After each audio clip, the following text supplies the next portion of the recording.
Panibagong dagdag gastusin muli, inanunsyo po ng Meralco na magtataas na naman ng bill ngayong buwan dahil sa paghina ng halaga ng piso kontra dolyar. Ayon sa electric company, posibleng masundan pa ito dahil hindi pa kasama sa rate hike ngayong buwan ang epekto ng oil crisis. Pero ilang consumers yamot na sa mataas na singil sa kuryente kaya't naghahanap na ng alternatibong energy source gaya ng solar. Narito ang aking report. Minsan na lang kung gamitin ni Nanay Luisa ang freezer sa kanyang sari-sari store para iwas gastos. Dalawang sunod na buwan na kasing lagpas 2,000 pesos ang kanyang electric bill. Kasi hindi inverter to, malakas sa kuryente to eh. Kaya nga nagpa-plan ako na bumili ng upright freezer na yung no frost at saka inverter na. Kasi malakas makakuryente yung bukas ka ng bukas, yelo eh. Bukod dito, nagsusubi rin siya ng kaunting pera kada araw para hindi mabigla sa mga bayarin. Bayad ka ng tao, magkano bayad sa tao? 500 a day. Bayad mo ng upa, 15,000. O yung kuryente, tubig mo pa. Bagay na daragdag sa gastusin ni Nanay Luisa dahil ayon sa Meralco, tataas na naman ang singil ngayong April billing na 53 centavos kada kilowatt hour. Paliwanag ng Meralco dahil ito sa mataas na generation charge at paghina ng halaga ng piso kontra dolyar.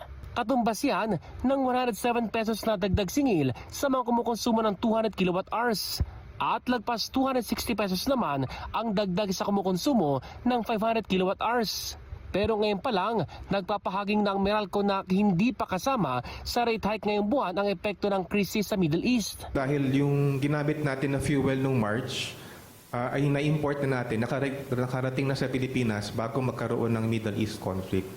So yung cost ng fuel that we used for the March supply month, which is reflected in the April generation charge, hindi pa siya affected.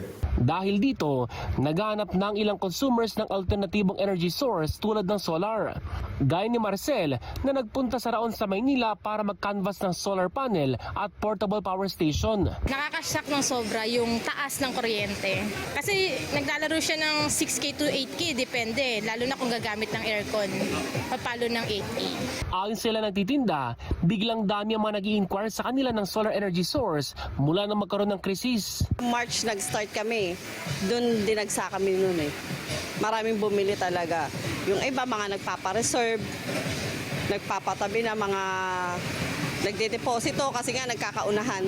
Ang presyo ng solar panel at power station set ay naglalaro sa higit 13,000 pesos pataas depende sa power capacity. Ayon sa dealers, kaya nito magpaandar ng karaniwang appliances gaya ng TV, electric fan, mga ilaw at iba pa. Ace Cruz, Newsline.